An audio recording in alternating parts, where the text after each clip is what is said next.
Hello friends, welcome to TechGranth. So this is our next part for Dockerfile tutorial and we are working on Dockerfile instructions, how to create Dockerfile. Some of the instructions we have already seen our last videos and in this video we will see some more Dockerfile instructions. So let's see. In our last videos, we have completed from run, work dir, copy, add, cmd, entry point, and env instructions. Now we will see label, health check, stop signal, and if possible, volume and expose as well. So label is we use label instruction to add metadata to an image, which is a key value pair, and that should put in between quotes, double quotes, you can say. Health check is used to tell Docker how to test a container if it is working or alive or to check that it is still working, right? So that will be the health check for container. Then we have stop signal to kill the Docker container immediately. Sometimes when we want to kill the container, it gracefully shut down that container, but we uh, sometimes we require to kill that container immediately, then we can use stop signal. It is not used much, but better to understand. Then we have volume. As our containers are ephemeral in nature, that if we stop our container, all the files or directories or our content whichever is stored in within that container, that will also lost. Okay, to persist or save that data between the containers, we use volumes. Then we have expose. Two expose instruction are used to specify container that will listen or some specific network port at runtime, which can be TCP or UDP, where TCP is the default one. We will see all these. Just keep watching. Okay, let's go to our terminal and see how this works. So we are using clean system, Docker images -a. We do not have anything, Docker ps-a. We do not have any container running. So first let's see label instruction. So let's modify our Docker file for label instruction. So let me just remove this one. Okay, and okay, let me label, and we use description equal to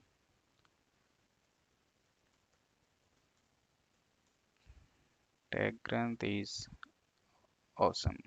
Okay, so we'll use this. Okay, let's just save it. Okay, and then docker build -t docker label and dot. Let's wait to finish. So our build has been completed. Now if we'll run docker it -rm docker label. Okay, if we'll run our container using that docker label image, press enter. Okay, we are inside that container. Okay, here you can see ls and do whatever you want. So our container is running here. Label are just to identify the images, right? If you want to b- check our images with those labels, like this, we can use the command docker image and inspect and image name. Okay, if I'll press enter, you can see uh, in the labels what we have defined in our docker file instruction. You can see TechGranth is awesome, and right. So like this, we can also define multiple labels there, where there is if we have already base or parent images having labels, then those labels will be inherited by our image which we are creating on top of those base images. If a label already exists but with a different value, then the most recently applied value overrides any previous values.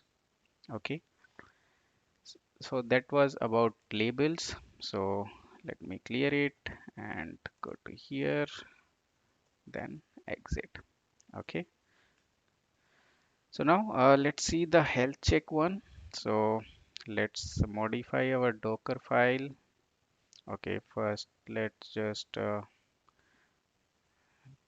remove everything.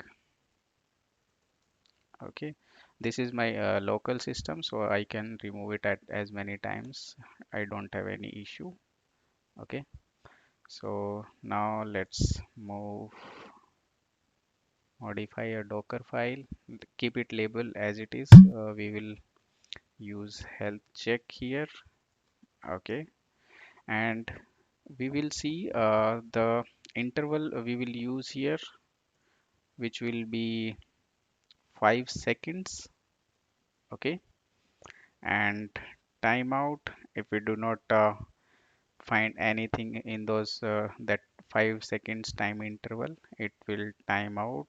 A timeout value is 3 seconds. We'll keeping hyphen hyphen retries equal to 2, and cmd instruction within that we'll use cd slash dot slash now and exit 1. We'll be using this one. Okay, so these are the options. Okay, these three: interval, timeout, and retries. These are the options, and we would use cmd instruction with some command. Okay, to check container health by running this command inside our container. We can also use we can remove all these. Okay, and just put none here. Okay, which will disable any health check inherited from the base image.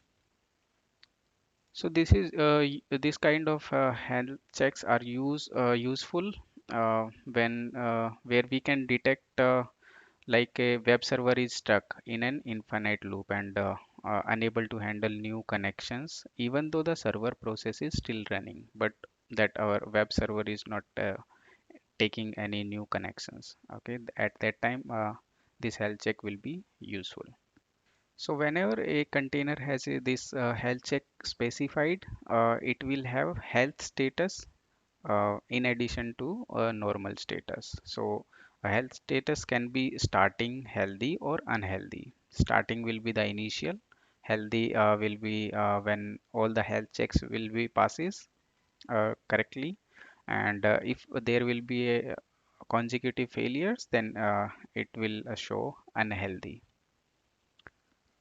So for these options, interval default values are this is 30 seconds for interval, 30 seconds for timeout, and retries or will be 3 only. Okay, those are the default values we can use. So this interval is basically for the health check of the container by this health check parameter every 5 seconds. So every 5 seconds uh, it will have a health check. Okay, and if a single run of uh, checks takes longer than 3 seconds, okay, then it will get timeout or it will consider it as fail. And it takes uh, retries. These retries will be uh, when the container will be unhealthy because of some consecutive failures of health check. So this command will have a exit status when it will run within the container where 0 will be a success, 1 will be unhealthy, and 2 will be reserved, which do not use. So let's just save it and then the build one, docker build -t docker health check dot. Okay, just enter and let's wait to finish. Some other use cases for these health checks can be when Docker containers have dependencies between them. If we are running multiple containers and they have dependency on each other, just like we have to wait until database is up before executing any database query, right? So, okay, our image has been built. So let's run.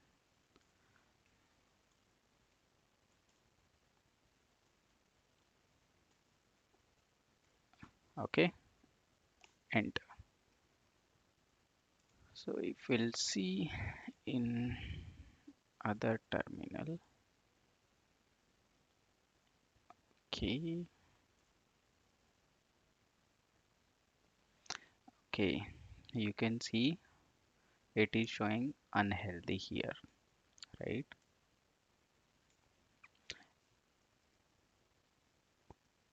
Because we might not have that knob, this one, this, right? So if I check lsla, we do not have any dot slash nop. Okay,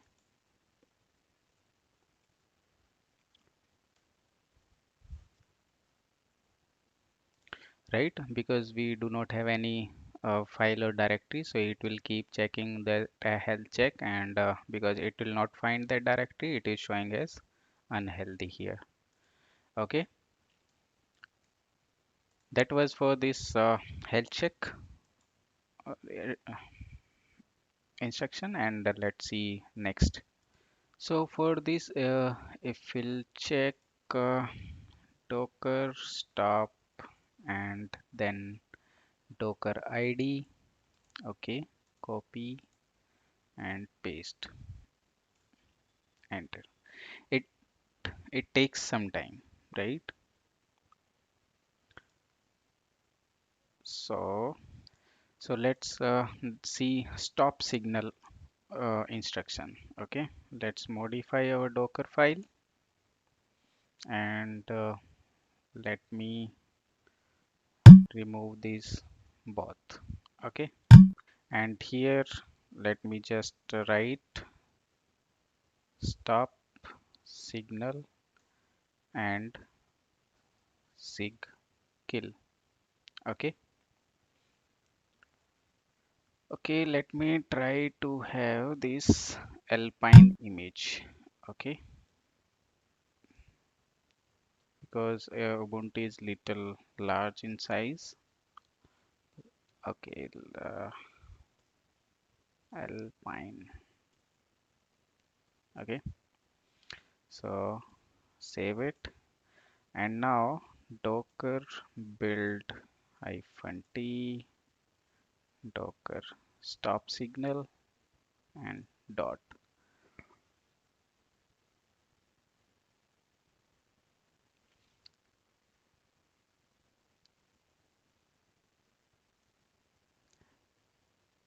Okay, then docker images, you can see this is only of 5 MB size. Okay, almost 5.5 MB, which is much smaller than the Ubuntu one. Ubuntu was about 79 MB. Okay, so now if I'll run this image with container -rm and docker stop. Okay, so we are within the container. Okay, and in another terminal, if I'll check this one, okay, docker stop is running, and if I'll put docker stop and container id,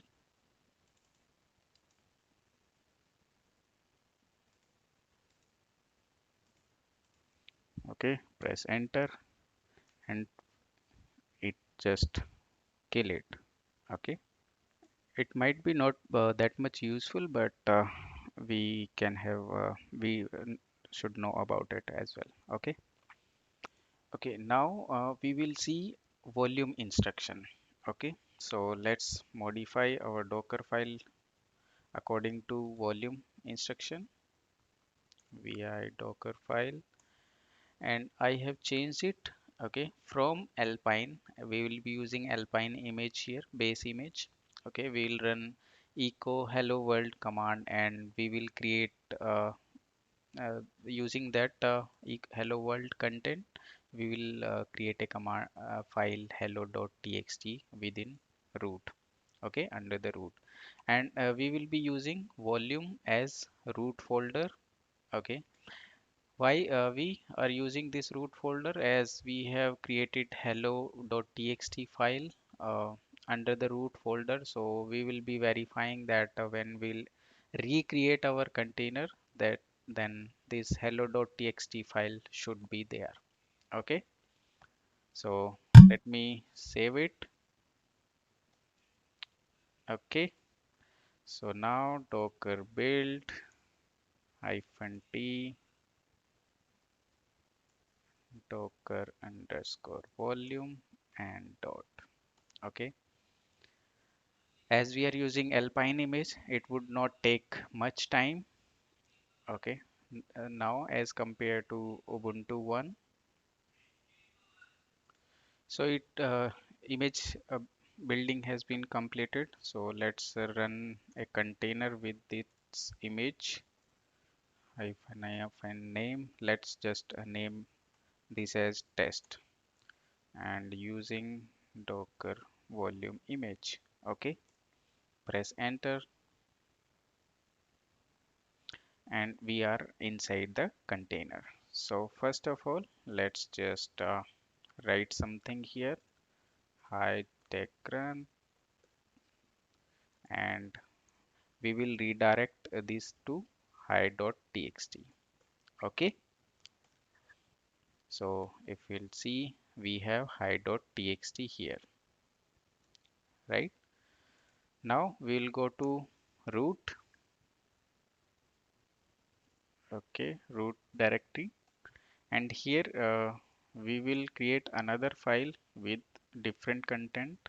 We'll just write awesome and redirect it to answer.txt. Okay, enter. You can see we have help answer.txt and hello.txt. Okay, and out of this, if we'll go to cd, okay, cd slash, if we'll see, hi.txt is there. Okay, so we have three files, answer.txt, hello.txt, and hi.txt. Okay, just exit out of it. Okay, let's okay, clear my screen and exit. Okay, now if we'll see docker ps, we do not have any container, but here we are having exited container, this one, using the docker volume image. Now let's run a different container but using the same image. Docker run it hyphen name, and now we will name it as test2. And one more thing, we will use volumes from test, and then docker volume. Okay, so we will be using volume from the test container. Okay, press enter. Okay, if we'll see ls here, you can see we do not have hi.txt file. Okay, because that was out of our volume, so it just got we just lose that after restarting or creating a new container. But if we'll go to root one, cd root and ls, you can see whatever we saved in root folder, which we are also using as volume in our Docker file. So those are preserved or these are persistent. If we'll check answer, you can see awesome. If we'll see hello, it's hello world. Okay. So volume, this is the use of volume, which is used to persistent our data between the containers. Okay. So just exit out of it. That's it. That is for volume. So one more thing. This you we have used this volume from option. It allows us to use the volume of different container as we have created our container test last time. So we are using volume from our different container to this container. Okay, so it is useful to persist data between containers. Okay, now we will see our last okay, not last but next instruction, which is expose. Okay, to expose our applications from container to outside of container, okay, on the browser. So let's modify our Docker file according to that. For this, we will use Nginx, where Nginx you can think of our application, which is also a base image we are having, and we will expose it on port 80. Okay, so let's save it. Okay, now let's build our image on top of that base image. Docker build hyphen t and docker expose and dot. Okay, so press enter and let's see, from nginx base image it will create our image. Okay, our build has been completed. Let's see docker images which we got out of it. Okay, you can see nginx base image and docker expose our image. And if you see the tag is latest for our as well, because the, for nginx image it is having the latest tag and our image will inherit that tag from the base image. So our image will also have the latest tag. Okay, now let's run the container out on it.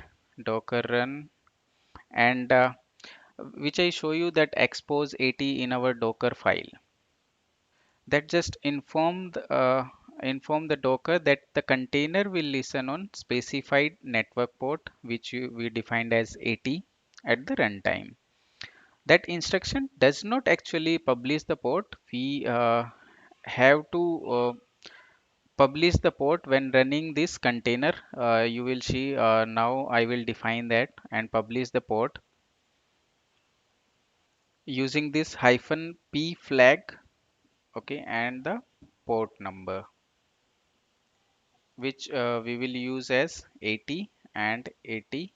Okay, let me, yeah, 80 80, and then we will give our image here, docker expose. Okay, so we'll use this hyphen p flag here to publish and map one or more ports, and we can also use hyphen capital P flag to publish all exposed ports and map them to high order ports. And regardless of that expose instruction in our Docker file setting, we can override them at runtime by using this hyphen p flag here in this docker run command. And also I have mentioned just 80, and it will use the TCP protocol, but we can also define UDP as well if we required. Then we will just write this AT slash TCP or UDP, whichever you want to use. And this is for a specific for a single container, but we can also use docker network command, which will support creating networks for communication among containers without the need of this expose or publish specific ports, because the container connect to the network can communicate with each other over any port, not in any single port. Okay, so let's just press enter, and it will not show anything as of now. It will started running, and if we'll go to our browser here, if I'll put here, if I'll connect to that port, 80 port, right, localhost and 80, right, and if I'll press enter, you will see we have this welcome to nginx, and that is from our container. Okay, you can see now we open this nginx. Okay, client, we get http request as local host. Okay, so you can see here, if I'll just close it, press control C, it is just closed. And now if I'll go to this browser and just refresh, it just gone. Okay, so like this, we can publish port, or we can expose our container using specific ports and use that in browser. Okay, so that was all about the expose instruction. And apart from all the instructions which we have already discussed, I can think of one user instruction as well, where we can define a specific user or group in our docker file to run that docker image as that user. Okay, that's all for all the docker file instructions and how we create a docker image using any docker file, where we can define any number of those instructions, okay, according to our requirement. So till now we were using our docker file, which was uh, on the current working directory. You can see, right, we were having this docker file and using this docker file to build our images. But it is not mandatory that we use the local docker file. We can use other docker files which are on different location, like this. If we go, we have tg directory. Okay, we'll go to tg, and here we have docker file, one again, another docker file. And if you'll see, we have docker file from alpine and cmd, it will run this command on the container. Okay, so now if we'll go to cd, then we can build our docker file here, with hyphen f option, and there we will give, okay, tg, and okay, we will give this location and then dot. Okay, okay, and if press enter, okay, it will use that docker file as well, which we define with hyphen f option, and with the file location, which can be anywhere else. Okay, so if we'll see docker images, you can see it is showing none because we haven't provided any name here. Okay, if I'll use this image id, okay, control L, and then docker run hyphen it hyphen rm, okay, and then that docker image id. Okay, if we'll press enter, so it will show that message. Okay, so it means we can use our docker file located at any location. Other thing, we can also build a docker image using repository and tag.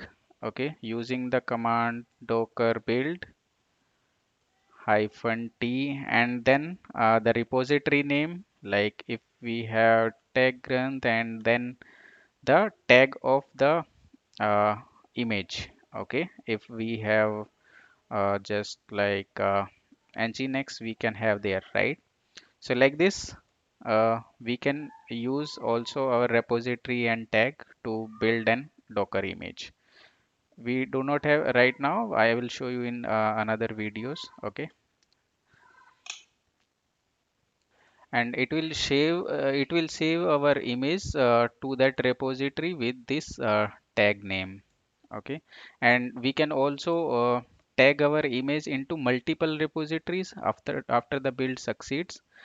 For that we need to add multiple -t options. -t is for tag, and then we have to provide repository and tag name there.